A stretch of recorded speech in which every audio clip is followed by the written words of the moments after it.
In a celestial realm, Zeus, the almighty king of the gods, pondered the true nature of humanity. Curious to test mortal kindness without revealing his divine identity, he transformed himself and Hermes, his swift messenger, into humble travelers. Their divine auras were veiled, and their powerful forms were diminished, making them appear as ordinary men in need of aid. Descending upon Phrygia, their first encounter was with a grand estate, its gates adorned with gold. Zeus knocked upon the door, expecting the hospitality that gods were accustomed to. But the master, blinded by arrogance, turned them away harshly. "What do you bums want? This is not a roadhouse." Zeus's lightning flickered with anger, but Hermes, ever the calm voice of reason, placed a gentle hand on his father's arm. "Patience, father," he whispered. "Not all hearts are hardened." Undeterred, they approached another house, filled with the sounds of celebration, a wedding. The host, preoccupied with the festivities, scornfully refused them entry. "Can't you see this is my daughter's wedding? What will the guests think if they see two homeless men here?" Zeus's rage flared, but Hermes' soothing words calmed the storm within him. "Let us not judge all of humanity by the actions of a few." With heavy hearts, the gods continued their journey, their hope persisting. They had heard tales of a humble couple, Baucis and Philemon, whose hearts remained pure and generous. And so they pressed on, their divine feet carrying them toward a hut that would change their journey forever. Under a brooding sky, Zeus and Hermes stood before a mansion of polished marble, its gates towering like the pillars of Olympus. The air reeked of arrogance, yet Zeus, cloaked in mortal frailty, raised his weathered hand and knocked. A man draped in silk flung the door open, his lip curling at the sight of their tattered cloaks. "What do you bums want?" he spat, venom dripping from each syllable. "We seek shelter and a scrap of bread," Hermes replied, his voice steady despite the insult. The man laughed, a harsh sound that echoed through the courtyard. "This is no roadhouse for beggars. Begone before I set the hounds on you." Zeus's eyes darkened, thunder rumbling faintly in the distance. His fingers twitched, aching to unleash a storm of divine fury to reduce the man's pride to ash. But Hermes, sensing the tempest within his father, gripped his arm. "Not yet," he murmured, his tone both plea and warning. "Let the mortals reveal their hearts fully, before judgment." Reluctantly, Zeus relented. As they turned away, the mansion's doors slammed shut, sealing its master's fate. The gods trudged onward, their cloaks dampened by a sudden drizzle, the taste of rejection bitter on their tongues. Yet, amidst the insult, a thread of resolve wove through Zeus's wrath. "Let them scorn us now," he thought. "Their hubris will drown in its own pride." Above, the clouds churned silently, a silent oath of retribution. But for now, the father and son walked on, shadows fading into the mist, their quest for humanity's flickering light unbroken. The gods wandered onward, their feet heavy with weariness, until the glow of torchlight and the raucous laughter of revelers drew them to a sprawling villa. Garlands of flowers draped its columns, and the air buzzed with the clinking of cups and the shrill notes of lyres, a celebration in full bloom. Zeus squared his shoulders, his weathered cloak still damp from the earlier drizzle, and approached the host, a florid-faced man swathed in embroidered robes. "You, sir," Hermes began, his voice weary but polite, "could you spare a drink to quench our thirst?" The man's jovial grin vanished. He glanced furtively at his guest nobles in silks and jewels, then leaned in, his breath reeking of wine. "Can't you see today is my daughter's wedding?" he hissed. "What will they think if I let filth like you inside?" Zeus stiffened. Thunder growled in the clouds above, and his fingertips crackled with the faintest spark of lightning. The mortal's sneer mirrored those they'd faced before, a reflection of greed, vanity, and fear.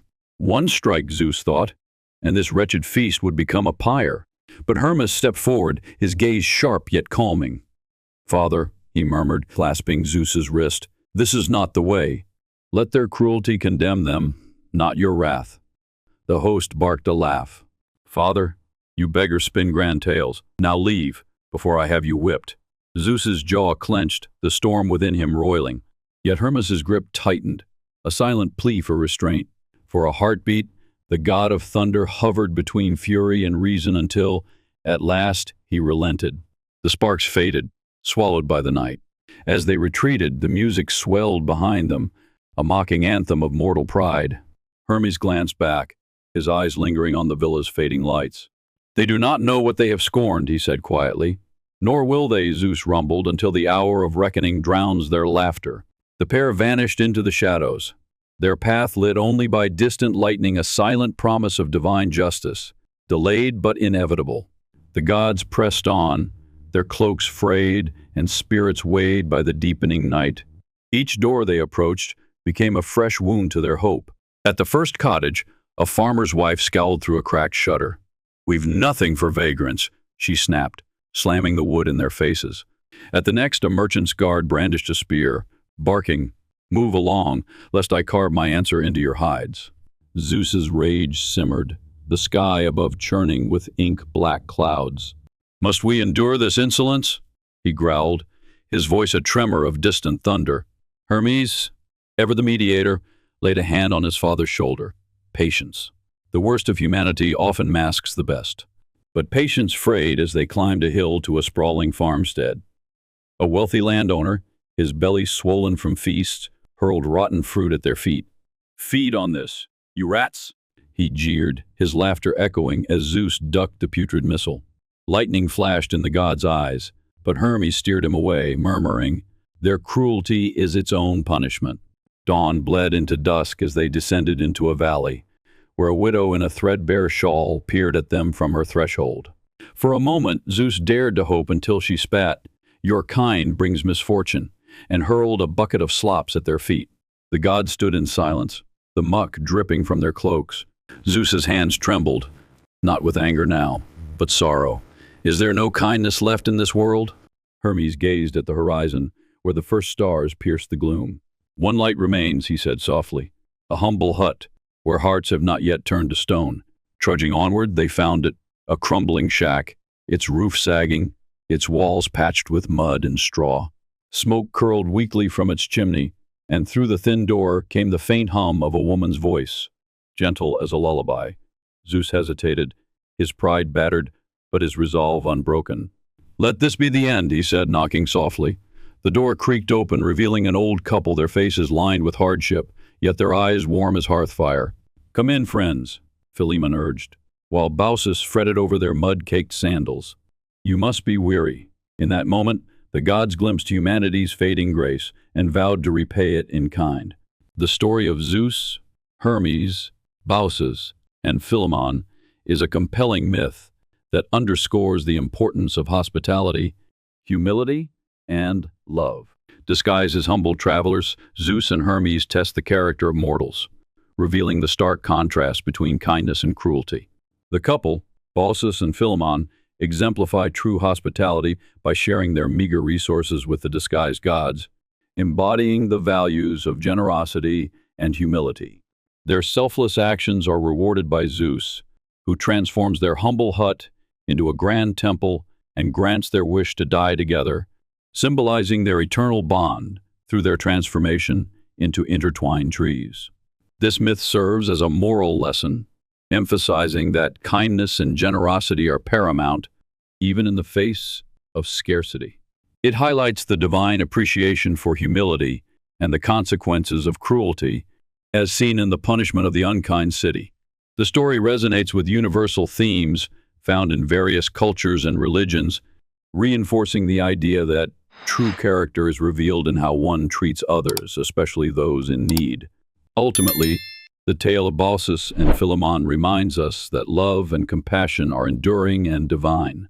As the warmth of the fire danced in their humble hut, Baucis and Philemon gazed at their unexpected guests with gratitude. The travelers, though weary and cloaked in simplicity, carried an air of quiet dignity that comforted the elderly couple. Little did they know, they were in the presence of gods. Zeus, with a subtle smile, reached out and snapped his fingers. The room was suddenly bathed in a divine light, and the hut trembled gently. Baucis and Philemon, wide-eyed and trembling, fell to their knees as Zeus revealed his true form. His voice, like thunder on a summer day, echoed through the small space. "We are Zeus and Hermes, kings of the skies and messengers of the gods." The couple, overwhelmed with awe and fear, could only whisper their apologies for the meager offerings. Zeus, however, was touched by their sincerity. Your kindness and generosity have warmed our hearts. Ask for any reward, and it shall be yours, he declared, his tone now gentle and reassuring. Baucis and Philemon exchanged glances, their wrinkled hands clutched together. We wish to die together, they said in unison, their voices trembling. We have shared our lives, and we would share our death. Moved by their devotion, Zeus nodded. With a wave of his hand, the humble hut transformed into a grand temple, its marble columns reaching towards the heavens. You shall be the guardians of this temple, and your bond shall last beyond this life, Zeus proclaimed. As they walked to the top of a hill overlooking the city, Zeus's expression turned stern. The city that had shown such cruelty was now met with divine wrath. Dark clouds gathered, and a mighty storm unleashed torrents of rain, flooding the streets and homes of the unkind. The once proud city was no more, a testament to the consequences of arrogance. Yet, amidst the chaos, the temple stood untouched, a beacon of grace. Baucis and Philemon lived out their days within its walls, their love undiminished by time. Years passed, and as they grew old, they walked hand in hand through the temple gardens. In their final moments, a miracle unfolded. Their bodies began to transform, their limbs intertwining as they became two beautiful trees, their roots forever entwined. Goodbye, my love, Philemon whispered, his voice blending with the rustling leaves. And as the wind carried his words, Baucis's branches swayed gently in reply, a silent promise of eternal togetherness. Thus, the story of Baucis and Philemon became a legend, a tale of love and divine reward, reminding all of the power of kindness and fidelity. As Zeus and Hermes stood atop the hill, gazing over the city they had wandered through, the air grew heavy with an ominous stillness. The sky darkened, and the first droplets of rain fell, cool and foreboding. Zeus raised his hand, and the storm unleashed its full fury. Thunder boomed. Lightning crackled, and torrents of rain cascaded down, flooding the streets and homes of those who had scorned them. The city, once bustling with life, was now a deluge of chaos, its arrogance drowned beneath the waves of divine retribution. Yet amidst the destruction, the small hut of Baucis and Philemon stood untouched, transformed by Zeus's power into a grand temple of marble and gold. The elderly couple, now its priests, watched the storm from its steps, their hearts heavy for the fate of their neighbors. Zeus turned to them, his voice filled with warmth. Your kindness has saved you. Live in this temple, and when your time comes, you shall leave this world together. Years passed, and the couple grew old, their bond unbroken. One day, as they strolled through the temple gardens, their bodies began to change. Branches sprouted from their limbs, their skin turning to bark, their hair to leaves. Baucis wept, but Philemon smiled, his voice trembling. We shall remain together, always. And so they became two great trees, their trunks intertwined, their roots forever connected. As the wind rustled through their leaves, Philemon whispered his final words. Goodbye, my love. Baucis's branches swayed softly in reply, a silent vow of eternal unity. Their story became a legend, a testament to the power of love and the divine reward for kindness.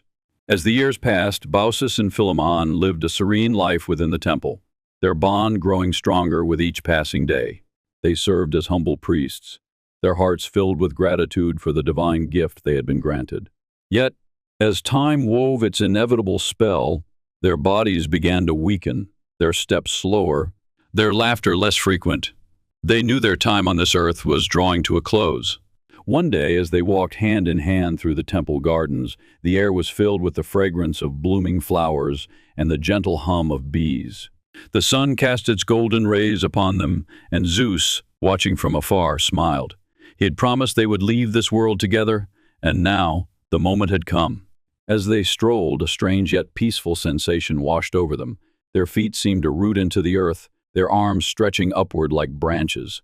Baucis gasped, her voice trembling with wonder. Philemon, what is happening to us?